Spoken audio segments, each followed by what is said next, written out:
Hey guys, it's IB Mathematics with Jared, and today I'll be explaining to you the basic derivative rules. And this is part one of a three-part series in the calculus section of my website. So feel free to check that out in the description below. So in the last video, we looked at the limit definition of a derivative. Let's see if you guys know it. Now over here, I've written the limit definition of a derivative, where as the distance between both points on a graph approaches 0, its slope between those 2 points approaches the function's derivative. Now, even though this limit definition allows us to find the derivative of any function we could think of, the thing about the limit definition itself is that when functions become more complex or when there are higher powers involved, the whole process can get a little more time consuming, which isn't very optimal. And I'll show you why with this next example with the function x to the 6. Now, as you can see, I've boxed in x plus h to the 6. And why is that significant?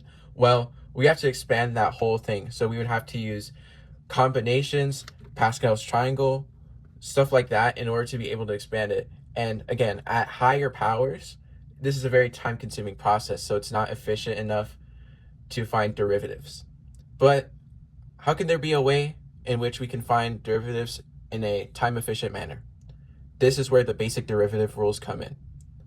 And in today's episode, I will introduce you guys to 4 basic derivative rules that will help you derive functions way faster than using the limit definition. The first rule we will be looking at is the constant rule. Now, what is the constant rule? It dictates that if a function, let's say f of x, is equal to a constant, we'll label it as c, then its resulting derivative function will equal 0 always. Now, as a refresher, a constant is just any number by itself. So we take 0, it could be 1, 2, 3, it could even be negative. We got -1, -2. And in some cases, I see this sometimes in the IB exam or IB style questions. It could be pi 2 by itself, of course. So given that information, we'll do 3 real quick examples. F of x equals 2. What's its derivative? 0. F of x equals pi. What's its derivative?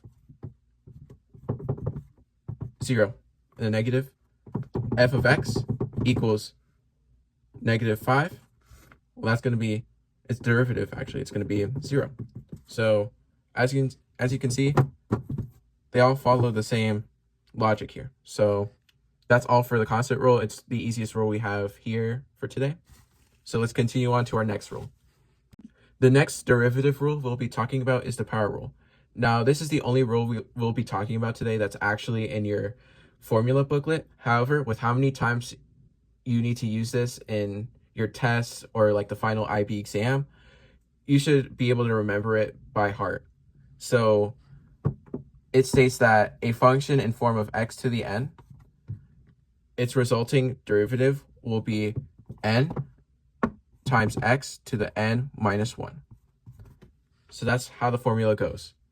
All right, before I continue, just know that this is the derivative. I forgot to label it with the last clip. Anyways, let's try some practice problems with the power rule. Let's start with x squared equals f of x. So using the power rule, we are able to find its derivative. Now, we got to remember that n times x to the n minus 1 is the formula to find a derivative in the x to the n form. So let's do that. So x2 would turn into 2 because it's in the place of n right over here.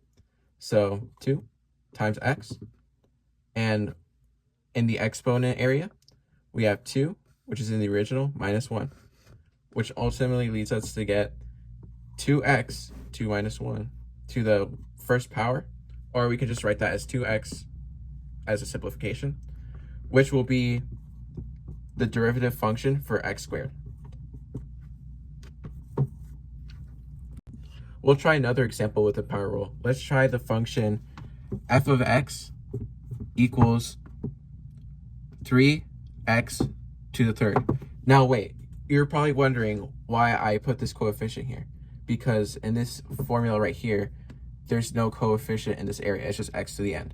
Well, that's a good segue into the next rule, which will be the coefficient rule. The coefficient rule states that if there's a coefficient next to a function here, then when you take this function's derivative over here, you keep the coefficient the same, but you derive the main function over here. So how do we apply this in our second example here? Well, let's think. We have 3. 3 is our coefficient here. 3 equals a. And then our x to the third here is our function. So using that logic,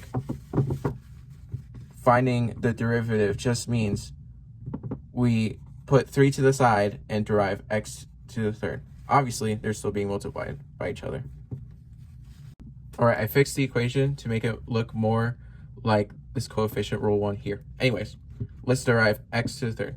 Now, going back to the power rule, we have x to the n form, and that turns into nx to the n minus 1. So let's do that.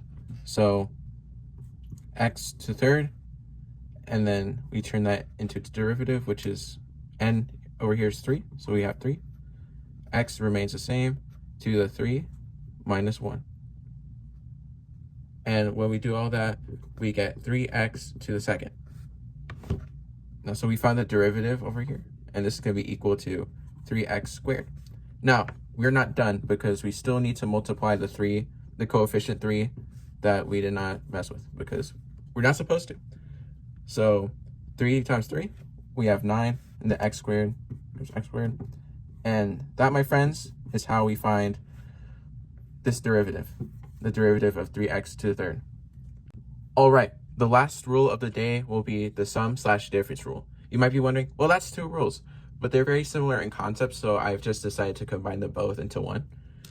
Now, this rule states that when a function includes 2 functions being added or subtracted from each other, so here's how you would visualize it. We got 2 functions here, equals y. Its resulting derivative, so let me write y prime. That is going to be equal to the derivative of the first function plus or minus, depending on if you're subtracting or adding the functions, the derivative of the second function.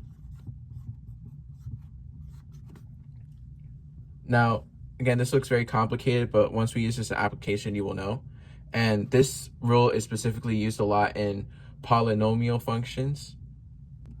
All right, let's try an example using the sum/difference rule. All right, for this function, we'll write in green. I'll write f of x. F of x is equal to x to the third plus 2x. Now, as you can see, we're adding 2 functions, which are x to the third and 2x. And since it's addition, of course, we use the sum rule. Now, in the formula, you see that we have to derive these 2 independently from each other. And of course, we keep the addition symbol or subtraction symbol, depending on which rule we use. So in this case, we keep addition. So in our derivative function, it will be the derivative of x to the third. My bad, I forgot to add the equation. Plus the derivative of 2x. And since both of these have an x base here, we have to use power rule. Now I'll show you guys a cool little trick to the power rule to make that process even faster. Again, it's your preference, but it's always helped me. So let's try x to the third first. Basically, what you're gonna do is move this down here, 3x, and subtract 1 from the exponent, which becomes 3x squared. And this is actually correct because let's try doing it the way in which we actually applied the equation. So x to the n, that's f of x, and its derivative would be nx to the n minus 1. So it'd be x to the third the n would be 3. The x stays the same. 3 minus 1 is equal to 2. So we get 3x squared. So as you can see, both are the same. So I suggest using this strategy. It feels a lot faster and a lot easier to visualize. So let's write it down in our derivative equation. So we can erase this now that we found the derivative, and it will be 3x squared. Now let's go to the next one, the derivative of 2x. Same principle here, 2x. Now since this is just x to the first, we can just write 1 here, even though it doesn't have to be there. We move the 1 here to multiply it with 2. Minus 1 equals 0. So we have 2x to the 0.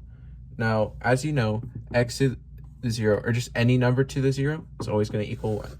So we can convert that to 1 times 2, which is equals 2. So we found the derivative of 2x, which is 2. So there you have it. We have our derivative function here. All right, now that we have all of the rules in our heads, it's time to practice with them. So over here, I have a function that I've written out over here that will use all of what we learned today. So if it does feel harder for you, please feel free to pause the video if you need some more time looking at this one, or if you want to solve it on your own, just like pause it and do it on your own, and let's see if we can compare answers. So I'll do that in 3. I'll start in 3, 2, 1. Okay, so as we can see here, we have 4 functions. And you might be wondering, well, we didn't practice with 4 functions in the past. We only practiced with a maximum of 2. How does the sum or difference rule apply there? Well, it's the same deal. It can work with 2, it can work with 3, 4, 5, and keeps on going. So it could be f of x plus g of x plus or minus h of x, and yada yada. The same thing still applies. You have to derive them individually and keep the addition or subtraction symbols in the final answer.